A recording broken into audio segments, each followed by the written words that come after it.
सभी विद्यार्थियों को नमस्कार, गुड मॉर्निंग। तो आज है 17 अप्रैल 2023 और 17 अप्रैल 2023 के जितने भी इंडिया और वर्ल्ड के जो करंट अफेयर्स के क्वेश्चन बनते हैं, आज उनका हम डिस्कशन करेंगे। पूरा वीडियो ध्यान से देखना। हाल ही में किस व्यक्ति को business leader of the decade पुरस्कार प्रदान किया गया है? हाल ही में किस व्यक्ति को business leader of the decade पुरस्कार प्रदान किया गया? ये किया गया है कुमार मंगलम बिरला को। ऑप्शन नंबर सी, ठीक है। किसको किया गया है? कुमार मंगलम बिरला को business leader of the decade पुरस्कार प्रदान किया गया है। देखो मुख्य तथ्य, all India management association AIMA द्वारा आयोजित 13वें मैनेजिंग इंडिया अवार्ड्स के समारोह में आदित्य बिरला ग्रुप के चेयरमैन हैं कुमार मंगलम बिरला को business leader of the decade award प्रदान किया गया है। तो ये है किसके द्वारा? ऑल इंडिया मैनेजमेंट एसोसिएशन द्वारा आयोजित 13वें मैनेजिंग इंडिया अवार्ड्स के दौरान ये है आदित्य बिरला ग्रुप के चेयरमैन कुमार मंगलम बिरला को business leader of the decade award प्रदान दिया गया है। एक तो ये पॉइंट आपको याद रखना है। दूसरा देखो, AMI का मतलब होता है ऑल इंडिया मैनेजमेंट एसोसिएशन, ठीक है।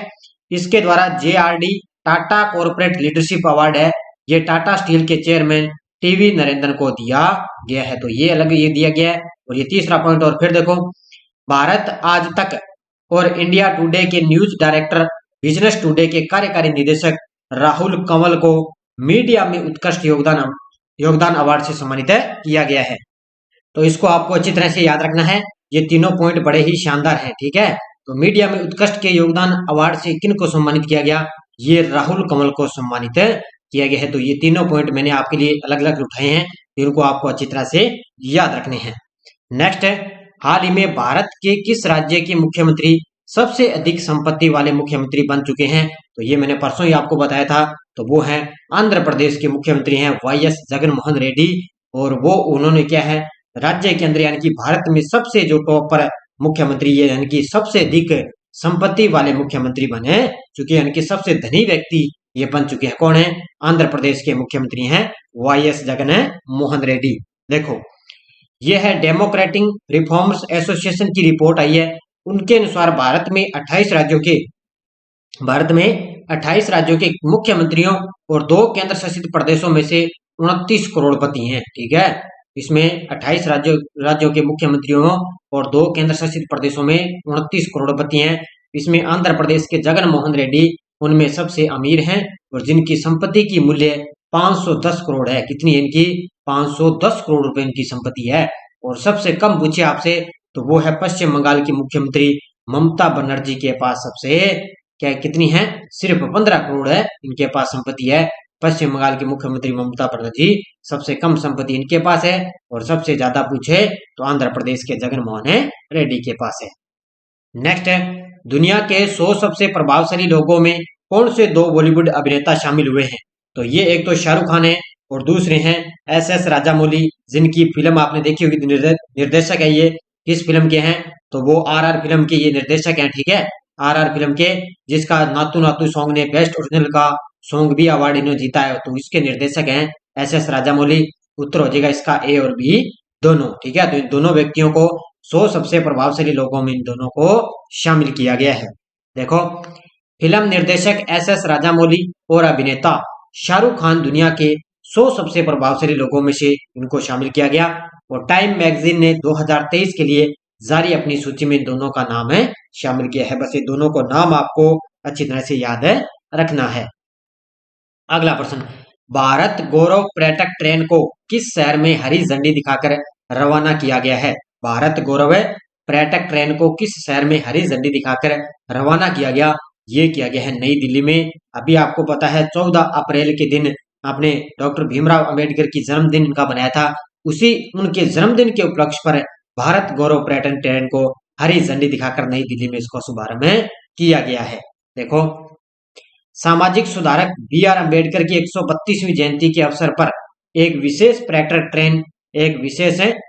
ट्रेन नई दिल्ली से इसकी शुरुआत की गई है, जो देश भर में उनसे जुड़े कुछ शहरों में यात्रियों को ले जाएगी। आपको पता है कि भारत के अंदर जनता वैसे भी भीड़ बहुत हो चुकी है। भारत में अंदर जनता सबसे टॉप पर भारत अब आने वाला है जनसंख्या के मामले में। और इस वजह से धीरे धीरे और कुछ शहरें जब ट्रेनें स्टार्ट की जा रही है, जिससे अपने भीड़ से बच सकें, जिसमें जनता कम, इसमें क्या है परेशानी कम हो सके जनता को। तो भारत गौरव नाम की ट्रेन अंबेडकर सर्किट पर टूर करेगी। तो ये भारत गौरव नाम की एक ट्रेन है, ये अंबेडकर सर्किट पर टूर करेगी और इसकी क्या है 132वीं जयंती उल्लास पर क्या है नई दिल्ली से इसका शुभारंभ किया गया है। नेक्स्ट है, किस राज्य के मुख्यमंत्री ने हैदराबाद में 125 फीट ऊंची अंबेडकर प्रतिमा का अनावरण किया है? तो ये किया है, ध्यान रखना, तेलंगाना के मुख्यमंत्री। ठीक है, इसमें तेलंगाना के मुख्यमंत्री ने हैदराबाद के अंदर 125 फीट ऊंची अंबेडकर प्रतिमा का अनावरण किया है। देखो, तेलंगाना के मुख्यमंत्री के कौन है? के चंद्रशेखर राव ने प्रसिद्ध भारतीय संविधान निर्माता की 132वीं जयंती बनाने के लिए हैदराबाद के अंदर बी आर अम्बेडकर की 125 फुट ऊंची कांस्य प्रतिमा का अनावरण किया है। तो 132वीं जयंती तो आपको याद रखनी है, क्योंकि जब इनका 6 दिसंबर को जो इनका निर्माण ये प्राप्ति इनकी नदन हुआ था ना, तो वो पूछा गया था एग्जाम के अंदर, सीटी के एग्जाम के अंदर। तो इनकी जयंती भी अब की बार पूछी जा सकती है आगे के एग्जामों में। ध्यान रखना, इनकी 132वीं जयंती और 125 फीट ऊंची कांस्य प्रतिमा का अनावरण हैदराबाद के अंदर किया गया है। नेक्स्ट है, किस देश की नौसेना को पहला aircraft carrier unmanned air wing कमान वाहक पोत मिला है? किस देश की नौसेना को पहला aircraft carrier unmanned air wing विमान वाहक पोत मिला? ये मिला है तुर्की की नौसेना को। ठीक है, किसको मिला है? तुर्की की नौसेना को मिला है।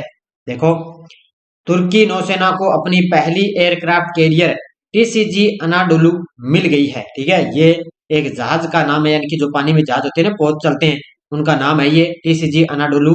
ये वाहन इसको मिल चुका है, जिसमें दुनिया के सबसे पहले एयर विंग का आविष्कार किया जाएगा, यानी कि दुनिया के पहले ऐसे एयर विंग का आविष्कार इसमें किया जाएगा। किसमें? तुर्की नौसेना को यह जहाज पहली बार मिल चुका है। नेक्स्ट है, हाल में किन 2 खिलाड़ियों को मार्च 2023 के लिए ICC player of the month पुरस्कार मिला है? आपको पता है आईसीसी जो है हर मंथली वाइज, आपको पता है 2 व्यक्तियों को, एक पुरुष और एक महिला को, 2 व्यक्तियों को हर मंथली वाइज क्या है ICC player of the month है, इनको चुना जाता है। तो अब की बार मार्च के लिए चुने गए हैं। एक तो है शाकिब अल हसन, ठीक है, ये तो है पुरुष, और महिला के अंदर हेनरिट इम्सवे। ठीक है, इम्सवे, तो हेनरिट इम्सवे ये महिला के अंदर है। इन दोनों खिलाड़ियों को अब की बार मार्च 2023 के लिए ICC player of the month चुना गया। उत्तर हो जाएगा उपयुक्त दोनों। देखो, मुख्य तथ्य, आईसीसी ने मार्च 2023 के लिए बांग्लादेश के शाकिब अल हसन को ICC player of the month के रूप में नामित किया गया। और किसमें? रवांडा की, ठीक है, रवांडा की हेनरिट इम्सवी को आईसीसी महिला प्लेयर ऑफ द मंथ चुना गया है। लगभग एग्जाम के अंदर तो ये किस तरह के क्वेश्चन आते नहीं है, फिर भी आपने मंथली वाइज 2 खिलाड़ियों के नाम आपको पता होना चाहिए। अगला प्रश्न, एलआईसी का नया मुख्य निवेश अधिकारी किसे नियुक्त किया गया है? एलआईसी का यानी कि भारतीय जीवन बीमा निगम है, उसका एलआईसी यानी कि उसको बोलते हैं, तो उसका नया मुख्य निवेश अधिकारी किसे नियुक्त किया गया? ये किया गया है रत्नाकर पटनायक को। Option number B. ठीक है, किसको किया गया है? रत्नाकर पटनायक को नियुक्त किया गया है।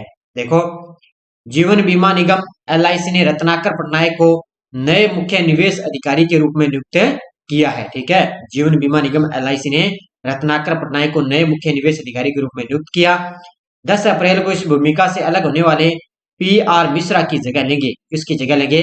पीआर मिश्रा की जगह लेंगे। और वर्तमान में जीवन बीमा निगम यानी कि एलआईसी की स्थापना कब हुई? 1 सितंबर 1956 के दिन इसकी स्थापना हुई। और वर्तमान में इसके अध्यक्ष कौन है? मंगलम राम सुब्रमण्यम कुमार इसके एलआईसी के वर्तमान में अध्यक्ष हैं। तो ये आपको याद रखना है। अब रत्नाकर पटनायक को क्या है? मुख्य निवेश अधिकारी के रूप में नियुक्त किया है। किस बैंक ने the banker to every Indian नामक अपनी कॉफी टेबल बुक की शुरुआत की है? किस बैंक के द्वारा the banker to every Indian नामक अपनी कॉफी टेबल बुक की शुरुआत की? ये की है एसबीआई बैंक ने। ठीक है, भारतीय स्टेट बैंक यानी कि एसबीआई बैंक के द्वारा the banker to every Indian नामक अपनी कॉफी टेबल बुक लॉन्च की है इन्होंने।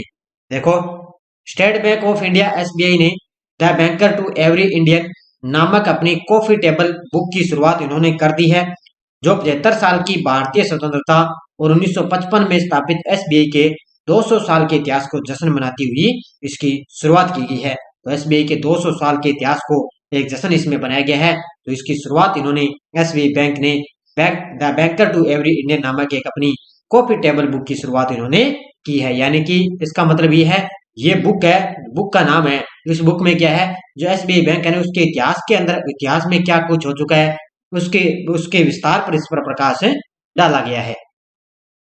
अगला प्रश्न, प्रसिद्ध राष्ट्रीय पुरस्कार विजेता उत्तरा बावकर का निधन हो चुका, ये कौन थी? तो प्रसिद्ध राष्ट्रीय पुरस्कार विजेता हैं उत्तरा बावकर, इनका निधन हो चुका है। ये थी अभिनेत्री, ठीक है, कौन थी? ये एक अभिनेत्री थी जो राष्ट्रीय पुरस्कार विजेता, जिनका नाम है उत्तरा बावकर, का निधन हो चुका, ये थी अभिनेत्री। इस तरह के क्वेश्चन भी आजकल एग्जाम में पूछे जाते हैं। प्रसिद्ध अभिनेत्री और थिएटर कलाकार जिनका नाम है उत्तरा बावकर, ठीक है, उत्तरा बावकर का 79 की उम्र में निधन हो गया। 1984 के अंदर उन्होंने संगीत नाटक अकादमी पुरस्कार, भारत के राष्ट्रीय अभिनय अकादमी का पुरस्कार इनको मिल चुका था। यानी कि 1984 के अंदर उनको क्या है, संगीत नाटक अकादमी पुरस्कार, भारत के राष्ट्रीय अभिनय अकादमी के अंदर इनको पुरस्कार मिल चुका था। कौन थी ये? उत्तरा बावकर। कौन थी ये? प्रसिद्ध अभिनेत्री और थिएटर कलाकार। तो इनका याद रखना है आपको अच्छी तरह से।